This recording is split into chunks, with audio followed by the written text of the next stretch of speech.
Let's bring in the ranking member of the House Oversight Committee, California Congressman Robert Garcia. Congressman, thanks for being here. Happy to be here. Thank you. Thanks. So, wow, what a drama that's played out over last night and into this morning. We're seeing the president's ego bruised, at least, I guess, a little bit in real time. What do you make of this moment that we're watching happening now? Yeah, I mean, look, a few things. One, first, congratulations on the new show today, obviously. Thank you. One, I don't know that I've ever wanted to see a tarp come down from a building more than this. It's pretty exciting. I mean, the amount of joy this is going to bring just Americans that believe in democracy and the rule of law. And I think it's honestly quite symbolic. I mean, you're talking about, as folks have been saying, this is a real tribute. It's a tribute to one of our greatest presidents. And the fact that Donald Trump chose to desecrate it with no input from the family, with no input from Congress, just because he thought he had the power to do so, and the courts pushing back in the way that they did, I think is a really important moment for this country. And quite frankly, I think the reason people are emotional about this moment, it is a broader symbol of the courts working, of democracy working, of us saying, no, this is not a place where you can just do what you want and act like an authoritarian. But this is a democracy and a republic that we are proud of, and that we're not going to allow you to desecrate memorials that we have built to honor great American heroes. You have gone up against this president on everything from the Epstein files to the war in Iran to what's happening down at the border. It seems like he drops nothing, even in the face of threats of investigations if the House goes your way in November. You know he likes his name on everything. Now that his name's taken down, do you think there's any chance he's actually going to drop this? Look, I think the court has been pretty clear. He's been going around trying to get other courts to intervene. I think that hasn't been successful. The reality is that this is a memorial to a former president that has enormous amount of goodwill across this country. And for him to do what he did was so disrespectful to him, to his family, to those that love President Kennedy. And it just showed, again, the kind of man and person that he is. I am sure that he is losing his mind right now in the Oval Office, seeing what is happening, because you know that he's watching it. But I hope that he recognizes and realizes that we as a country are pushing back. Many folks across this country, including former supporters of his, have found their voice.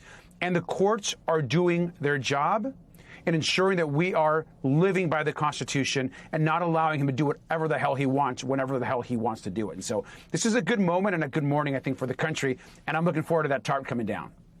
As I mentioned, you have been at the forefront of this investigation into the Epstein files, and you just sent a letter to your colleague, Republican Oversight Chair James Comer, demanding testimony from Vice President Vance, who showed up in this exclusive New York Times reporting in the Situation Room, other Trump officials as well, about these meetings that they had without Donald Trump to game out this different kind of crisis threatening Trump's presidency, this Epstein scandal. What is the status of the letter you sent? Have you heard back yet?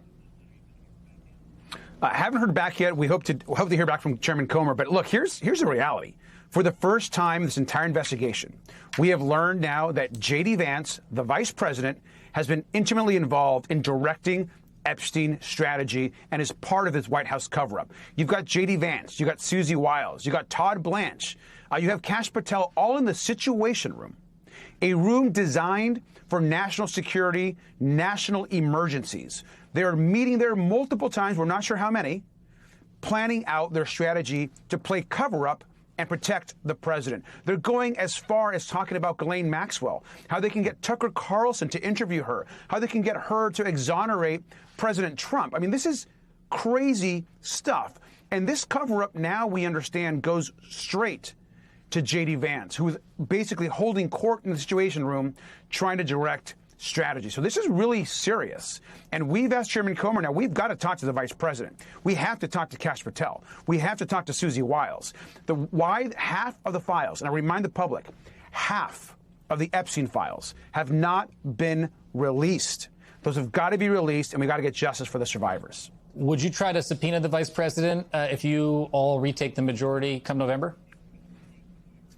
Absolutely. And not just the vice president, but also Susie Wiles, also Kash Patel, Also, all those folks sitting around that table, including a variety of other folks that Republicans choose not to have under oath. Look, even folks that we've brought in where Republicans have agreed, the Chairman Comer, has decided that they don't need to be under oath, or they don't need to be videotaped, or it shouldn't be a public hearing.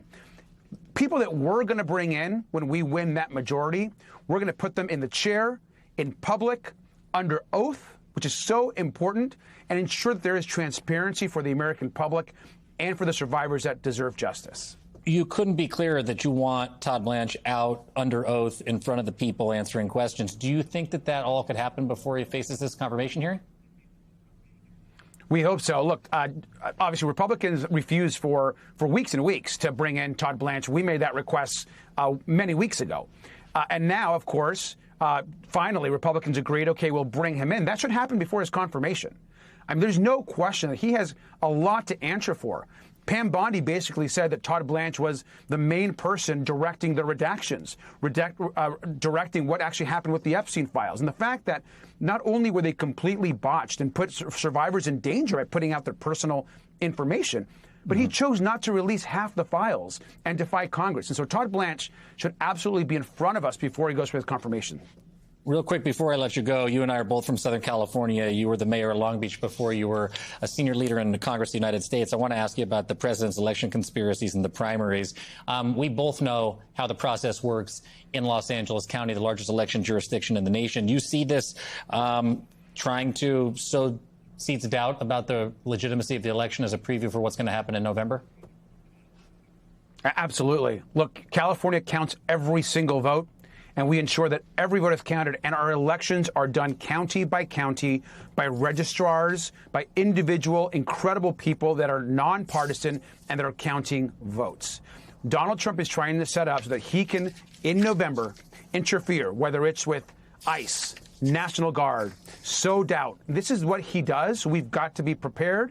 And I just want to say, you know this, the men and women that are involved in our elections offices across this state in California, I mean, these people are heroes. They should be commended for the job that they're doing. Amen. Amen. Democratic Congressman Robert Garcia from California. It's so great to have you here on the first show. Appreciate you being here. Thank you.